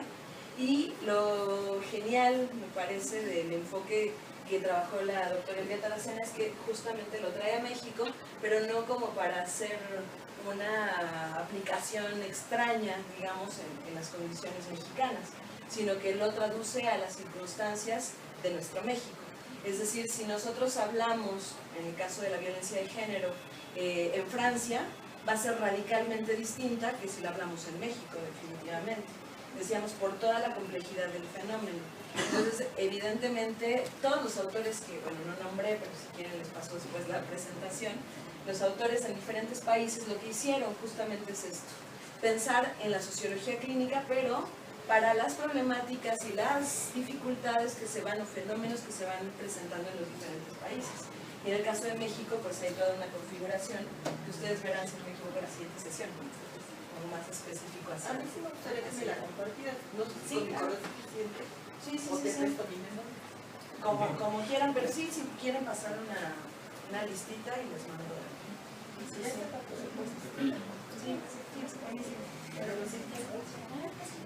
Y sí, decíamos hace ratito, un arte de investigación, pero suena muy fuerte esta palabra, muy rosa por un lado, pero también como exagerado, un arte de investigación.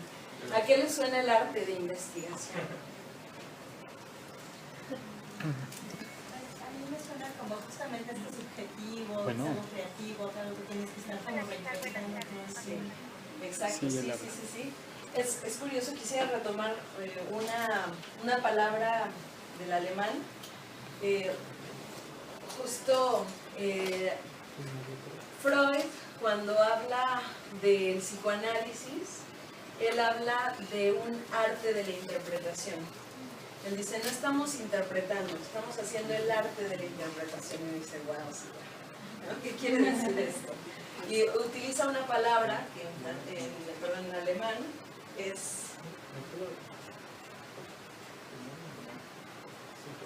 Deutung, que es la misma palabra que se utiliza para el nombre de los libros más conocidos de Freud, la interpretación de los sueños, la Traumdeutung, es el libro de Freud.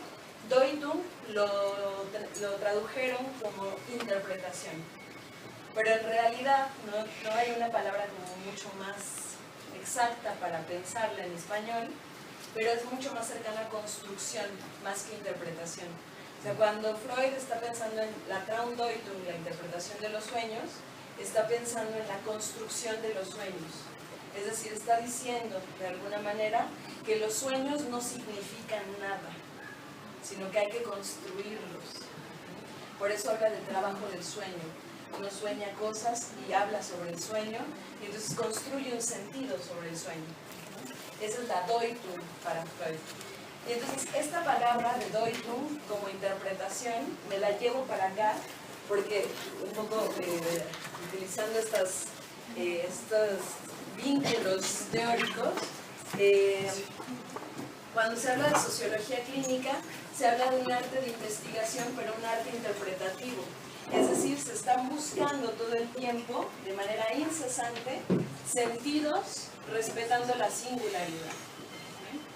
Pero sentidos para interpretar, respetando la singularidad, ¿qué quiere decir? Construyendo, dejando que la persona construya el sentido de aquello que está diciendo.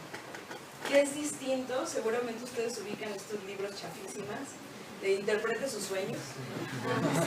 Si soñó con agua, significa que su madre no sé qué, no sé, cualquier cosa. Esta visión, digamos, como más de términos de interpretación, terminaría siendo una interpretación violenta. Es decir, la sociología clínica, al igual que el psicoanálisis, o tomando como base el psicoanálisis, va a pensar que hacer una interpretación siempre va a ser desde la construcción subjetiva y singular de quien está haciendo esa interpretación. O sea, quien interpreta, en el sentido, por ejemplo, de lo psicoanalítico, no sería el psicoanalista. Quien interpreta es el sujeto. ¿Han visto ustedes es que hay como muchísimas caricaturas medio chistosas del psicoanálisis, está un diván, una persona tumbada en el diván y el psicoanalista escuchándolo, y viene pues del paciente en el diván viene como una especie de hilo, una bola de estambre. Una bola de estambre, exactamente, y que el psicoanalista está tejiendo del otro lado. Ese es un ejemplo de lo que no es el psicoanálisis. Porque en todo caso sería justamente al revés, o sea, ese hilo va hacia el psicoanalista, pero regresa al mismo paciente para que él siga tejiendo. O sea, quien construye, quien interpreta es el sujeto. Lo que quiero decirles aquí es que la investigación en sociología clínica la va construyendo, y el respeto a la singularidad en ese sentido tiene que ver con esto, la va construyendo el sujeto de investigación, o sea, las personas con las que estamos trabajando. No es el investigador que dice, muy bien, lo que pasa es que usted bla, bla, bla, bla, porque esa sería una posición más bien médica o una posición psicológica más positivista, es decir, tener la verdad. Yo, científico, poseedor de toda verdad, y ustedes, nada, se callan. ¿A qué nos referimos con el respeto por la singularidad? Vamos por esta parte. El enfoque clínico o la sociología clínica va a pensar en el respeto por la singularidad en términos de la alteridad que nunca va a ser clasificable. Es decir, ya lo decíamos hace un ratito con respecto a las posiciones como más psicopatológicas o la cuestión de la psicología clínica, muy tendientes a hacer categorías y clasificaciones. Lo que hace la sociología clínica sería respetar la alteridad, respetar la singularidad, nunca clasificable. De nada sirve clasificar de esa postura. Por otro lado, el sujeto aparece y reaparece, es decir, es irreductible. Todo el tiempo, a pesar de los determinismos, entrecomillados, sociales, el sujeto aparece y aparece y reaparece. Y lo psíquico va a ser irreductible, así como lo social va a ser irreductible. Que también eso lo van a trabajar más adelante. El investigador es parte de lo que observa. No somos ajenos, somos sujetos involucrados en eso que estamos observando. No es lo mismo, voy a poner un ejemplo ahí medio rápido, pero no es lo mismo pensar, por ejemplo, hacer una investigación sobre, no sé, mujeres que han vivido violaciones sexuales, hacer una investigación de corte cuantitativo, que escuchar entrevistas, es decir, una investigación de corte cualitativo, escuchando la narración de las mujeres. Y entonces me amarró, me golpeó, me dijo, hizo. Decir, bueno, señora, señorita, etcétera, por favor, llene esta encuesta, este cuestionario. Entonces, ¿no? Ok, perfecto, muchas gracias, hasta luego. Que estar ahí escuchando la narración. O sea, el investigador desde este lugar se ve fuertemente golpeado, por poner esta palabra, también por las palabras del mismo sujeto. Eso es también a lo que va el enfoque clínico y que tiene que ver con esta posición muy, muy, muy particular del respeto de la singularidad.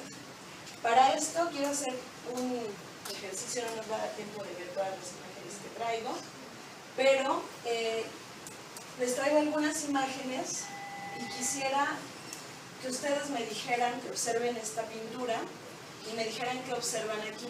Primero, ¿alguien conoce esta pintura? No. Okay. ¿Qué observan?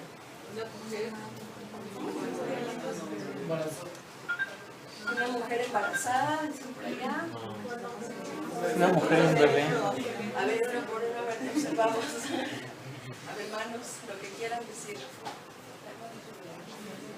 Fuerte, fuerte. Digo que está con su bebé. Sí.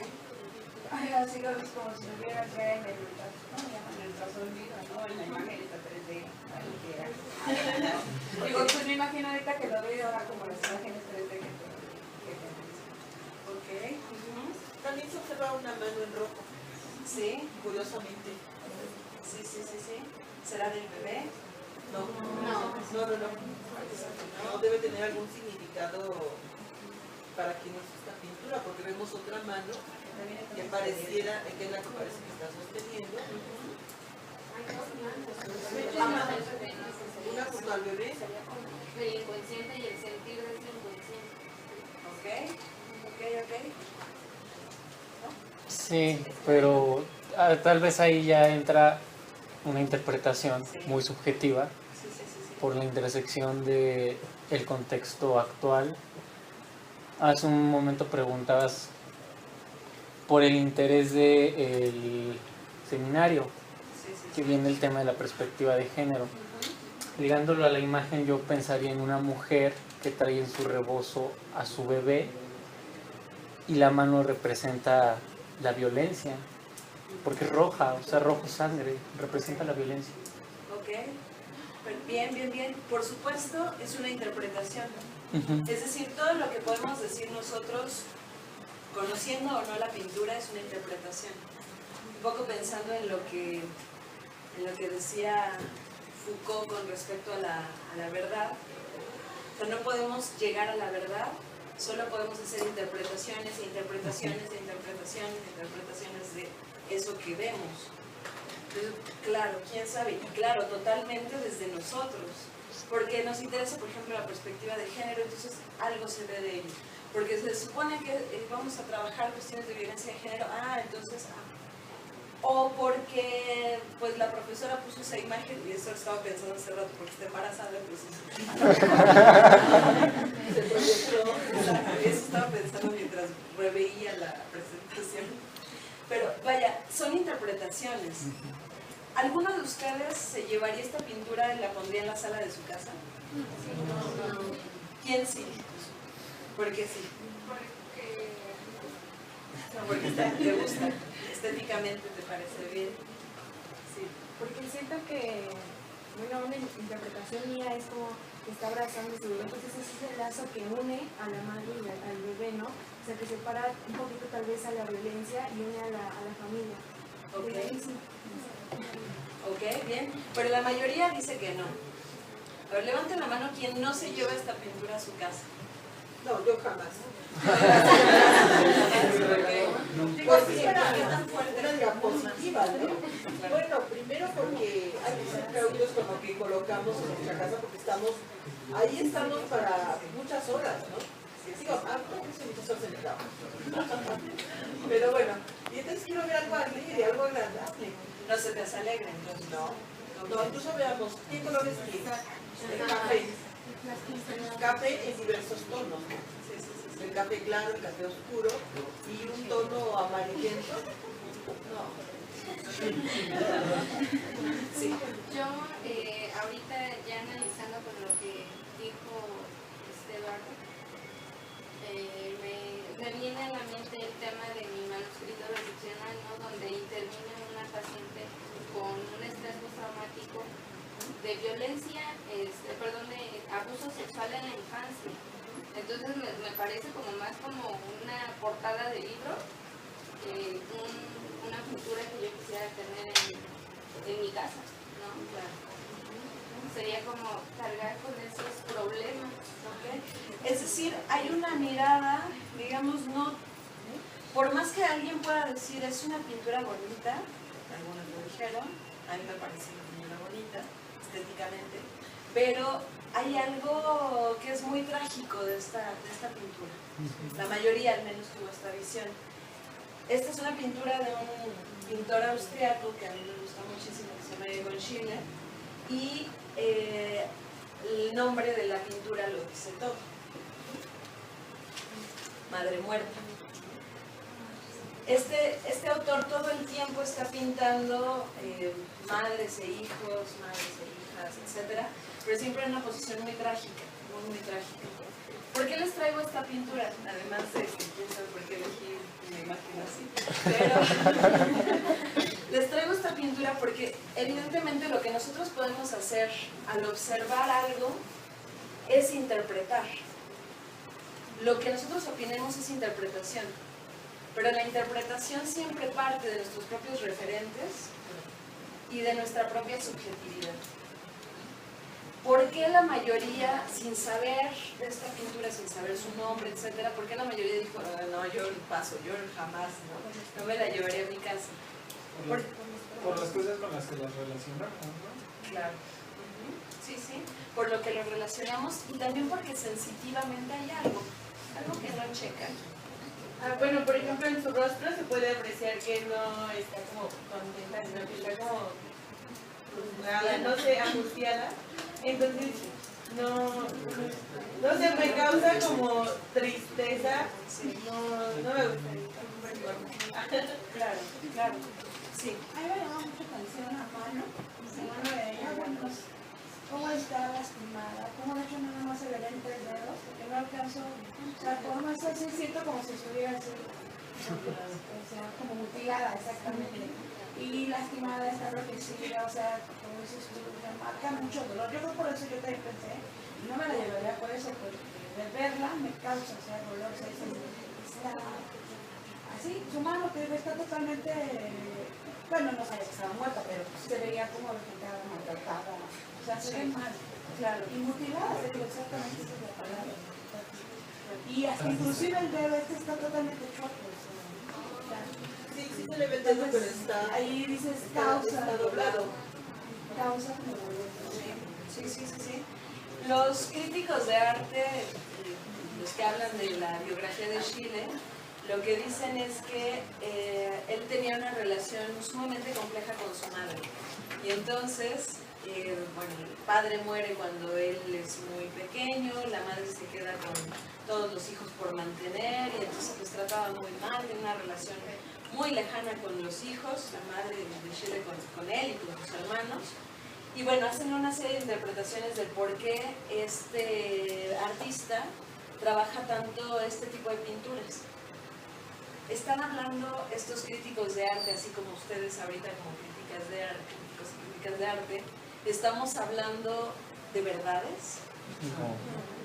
Por supuesto que no. Es decir, ese es el respeto también a la singularidad. Cuando decimos respeto a la singularidad es, hay un campo en una pintura, en una narración, en toda investigación, hay un campo inasimilable. Es decir, un campo que no vamos a entender nunca. Por más que sepamos un poquito de la historia de este pintor y que si su mamá y su papá y si su mamá le pegaba y cuánto sufría y no sé qué, lo que estamos haciendo es interpretar. Toda interpretación que está fuera del sujeto mismo es una interpretación violenta. Y esto lo toma muy en serio la investigación de la sociología clínica. No voy a detener, traigo otras imágenes que les paso para que las vean después, para que no se nos acorte el tiempo, pero vamos poco a poco cerrando como para pensar en esta primera introducción hacia el enfoque socioclínico y la sociología clínica. Lo que está pensando el enfoque clínico es una manera de escuchar el malestar social y una manera de posicionarse con respecto a eso que se escucha. Es decir, encontrar los diferentes sentidos. ¿A qué nos referimos con encontrar los diferentes sentidos? A interpretar. Pero a interpretar con respeto de la singularidad del otro. Y sabiendo que hay algo que no va a ser posible decir. Siempre un campo, a diferencia de las posiciones, no solo de la psicología, cualquier posición positivista de la ciencia, que pretende totalizar, digamos, en una cosa cósmica, o sea, tenerlo todo, atraparlo todo y explicarlo todo. La posición de la sociología clínica, al igual que la posición del psicoanálisis, o retomada desde el psicoanálisis, es no podemos entenderlo todo. Hay un campo inaprehensible y que por más que demos vueltas sobre él, si lo pensamos en términos estadísticos, siempre hay un error. Siempre hay un campo de error. Y de ese no podemos saber absolutamente nada. Perdón que me tenga que retirar. No, gracias. En este sentido, nosotros vamos a ver que voy cerrando lo más rápidamente posible, que la investigación desde la sociología clínica va a ser una investigación en términos de la comprensión del fenómeno que siempre nos va a hacer eco, siempre. Esta es una un trabajo de Anish Kapoor, que seguramente ubican, estuvo un buen rato en el MUAC hace poco. Un espejo invertido, donde te reflejas, pero te reflejas al revés. Es decir, cuando trabajamos en investigación de corte cualitativo, pero sobre todo bajo una visión clínica, nosotros todo el tiempo nos vamos a estar viendo ahí en lo que nosotros llamamos nuestro objeto de estudio. Pero hay que tener mucho cuidado, porque muchas veces nos podemos ver en ese objeto de estudio y perdernos en él. Y muchas veces interpretar nosotros cuando es el otro quien tiene que tener la palabra, quien tiene que decir. Entonces hay procesos, van a decir algunos autores, de transferencia y de contratransferencia en la investigación. No somos neutrales, estamos totalmente involucrados con aquello que estamos investigando. Y en ese sentido, al estar involucrados, esta transferencia y esta contratransferencia lo que va a posibilitar es que a partir de esta sensibilidad, el sujeto, decíamos, esta posición política que tiene la sociología clínica, el sujeto pueda llegar, a pesar del caos en el que está narrando sus historias, sus vivencias, pueda llegar a dar sentido a aquello que le sucede. Es decir, dirá Eugene Enríquez, el sujeto se podrá situar en su grupo social, en su sexo, en su generación, en su forma, en su historia, podrá situarse y podrá seguir construyendo una historia a partir de eso. Eso es el objetivo, podemos decirlo en términos más concretos, de la sociología clínica. De poder trabajar con la comprensión de los fenómenos y con esta, decíamos hace rato, con esta visión o esta posición epistemofílica, todo el tiempo queriendo saber más sobre los fenómenos, intentando comprenderlos, pero sin sucumbir, y esto lo plantean varios autores de la sociología clínica, sin sucumbir a la omnipotencia intelectual. ¿Qué es la omnipotencia intelectual? Yo, gran investigador, hablo por ti, sujeto que estudio. Sin sucumbir es, por supuesto, aceptar la alteridad del otro, es decir, que a las personas que estamos estudiando se acepta que son radicalmente otros, radicalmente distintos, que tienen otras configuraciones, que están pensados y atravesados cultural y psíquicamente totalmente distinto a mí, y en ese sentido aceptar mi propia extranjeridad, es decir, mi propia alteridad. ¿Qué quiere decir esto? Que nunca podré de ninguna manera saber sobre mí, nunca, no del todo. Siempre hay un campo en el que no me puedo meter. Última imagen para ir cerrando. Una fotografía de una de las tumbas en uno de los cementerios de París, de Père Lachaise. Me fascinan a mí estas tumbas, pero se las quise traer el día de hoy. ¿Qué les hace pensar? ¿Qué les hace sentir estas imágenes?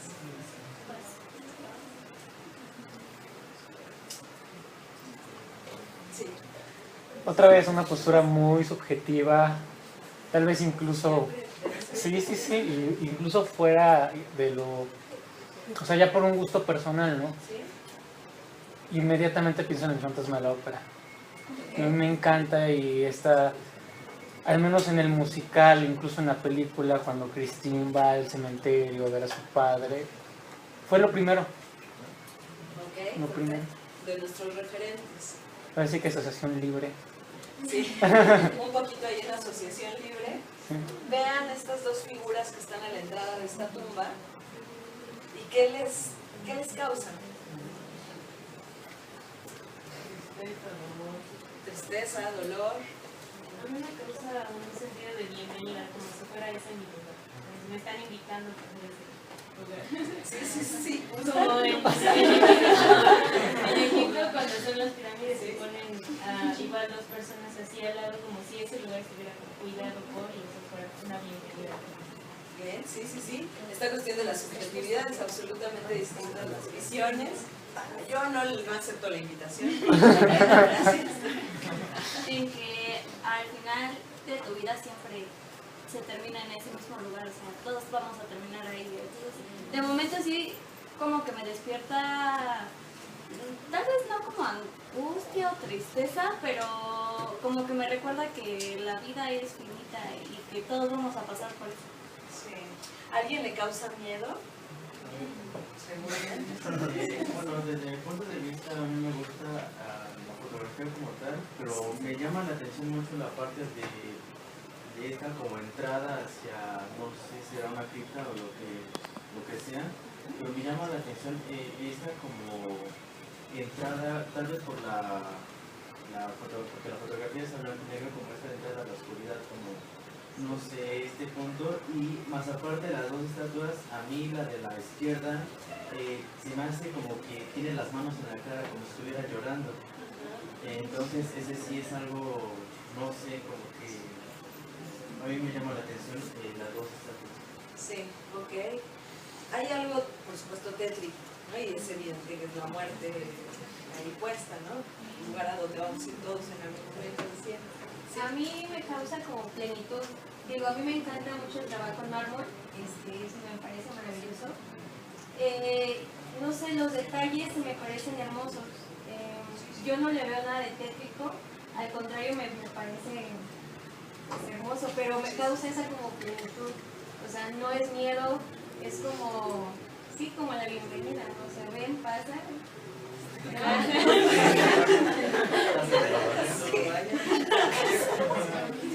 a mí me causa una sensación de paz y de tranquilidad esa imagen. De paz y tranquilidad. Ok, perfecto. Cada visión totalmente distinta, ¿no? Sí, yo estoy totalmente no me hace sentir nada. Sin embargo, tratando de analizarlo, en terapia nosotros llamamos al cubículo donde está el paciente como su habitación, su espacio, y al ver estas dos estatuas cubriéndose los ojos es como nosotros como profesionistas no ver esa particularidad en quien entra a esa habitación porque es su espacio, ¿no? Sino verlo desde ni ser tan subjetivos al dar una opinión o un comentario hacia el paciente. Ok, ajá, ya sería una interpretación, ¿no? Ya de la exacto, imagen. sí, como respetando esta singularidad, ¿no? de las personas, de los sujetos. Claro. Ok. Muy diferentes las visiones.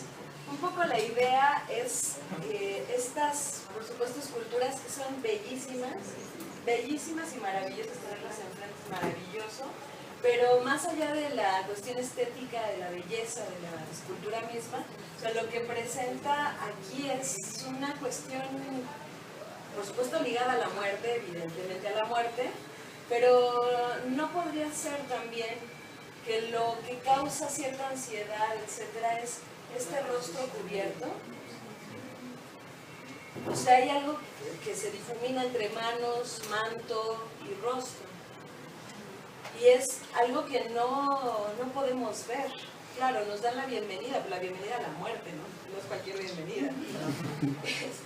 Es decir, hay un campo ahí de lo que vemos, inclusive en una escultura, en una fotografía, pero en una narración, en una serie de imágenes, en la investigación, etcétera, que nos devuelve también la propia mirada.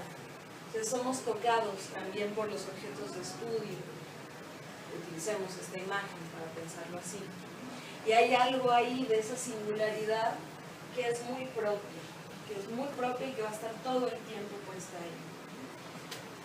Bueno, quisiera ir finalizando para cerrar con algunos comentarios rápidos. Cuando nosotros estamos hablando del enfoque, más que del enfoque de la sociología clínica, decíamos, estamos hablando de una manera de pensar los fenómenos sociales complejos a partir de las múltiples visiones disciplinarias, es decir, en una posición fronteriza con las disciplinas. Decía la doctora Elvia Taracena, era muy curioso cómo lo planteaba, porque decía, es tomar una posición indisciplinada, decía ella. Es decir, no se trata de adherirnos a una disciplina, sino de saber que los fenómenos son complejos, y en tanto que son complejos tenemos que ir jugándonos por diferentes disciplinas. en ese sentido indisciplinados. Por otro lado, Jack Rion, canadiense, él dice, hay que ser indisciplinados, sí, la transdisciplina, la interdisciplina, la multidisciplina, pero hay que ser disciplinados en el sentido del rigor. Es decir, la sociología clínica, trabajada así desde Francia, o el enfoque socioclínico, que es lo que trabajó Elvia Taracena en México, se trabajan desde estas fronteras disciplinarias, es decir, no quedarnos solo con lo psicológico, no solo con lo social, no solo con lo económico, sino intentar hacer una conjunción, un trabajo interdisciplinario, pero sí con un rigor fuerte. Es decir, el rigor metodológico y teórico que tiene la sociología clínica para pensar estos fenómenos complejos y que a su vez es un rigor que nos lleva a releer autores de la sociología como Pierre Bourdieu, autores del psicoanálisis, Freud muchísimo y otros tantos autores, pero principalmente Freud, que nos llevan a releer a Sartre desde el existencialismo, va a ser fundamental. Es decir, no se trata de una forma de entender los fenómenos sociales fuera del rigor. Tenemos que ser rigurosos, es una manera de entender los fenómenos desde el rigor teórico, epistemológico y metodológico, pero siempre, siempre, siempre en respeto de la singularidad de los fenómenos, considerando que en ese fenómeno existen sujetos que están doblemente sujetados, decíamos, y que además el investigador nunca será neutral en eso que está trabajando, y que tiene una postura clínica, un ojo clínico, si lo ponemos con esas palabras, pero una postura clínica y una postura política y ética con respecto a los objetos de estudio con los que trabaja. Sí.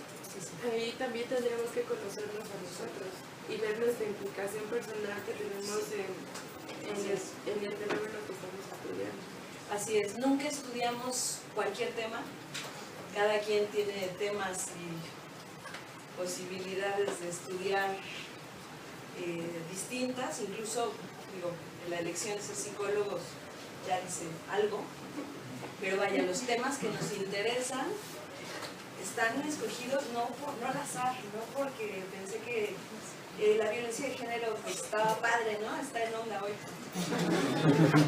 O sea, porque nos toca el tema. Y no es una cuestión aguas, porque de repente se pueden hacer estas interpretaciones bastante absurdas, como, claro, le gusta el tema de violencia de género porque seguramente es violentado.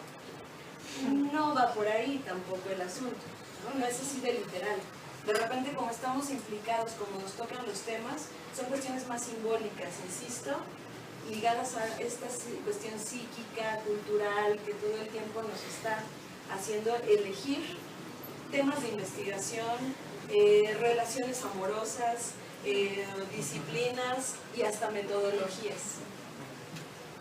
Dirá Georges de Verón, nosotros elegimos también el método de acuerdo a la ansiedad que nos causa el tema que estamos trabajando. Si nos causa demasiada ansiedad, pues mejor un método cuantitativo que me aleje un poquito, que aguas con eso.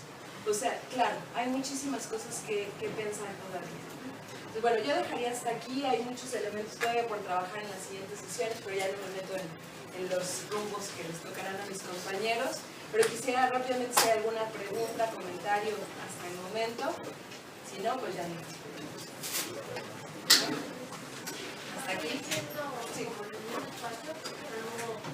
Pero creo que no. Bueno, pues nos esperamos tanta audiencia, estamos muy contentos y en ese sentido ya ustedes se anotaron en la lista, anotaron su correo. Si alguien falta que está. Ok, ahorita los que faltan se anotan, si quieren pasan su correo y bueno, la idea es que les mandemos un correo recordándoles la siguiente sesión que sería el 31 de agosto, igual jueves, de 4 a 6 de la tarde, pero confirmándoles otro lugar, posiblemente sean unidades seminarios, pero ya en el correo estén atentos por favor, ya les confirmaríamos el lugar. La fecha y la hora sigue siendo la misma y bueno, pues muchas gracias por haber asistido al seminario. Pues un gusto, nos vemos pronto.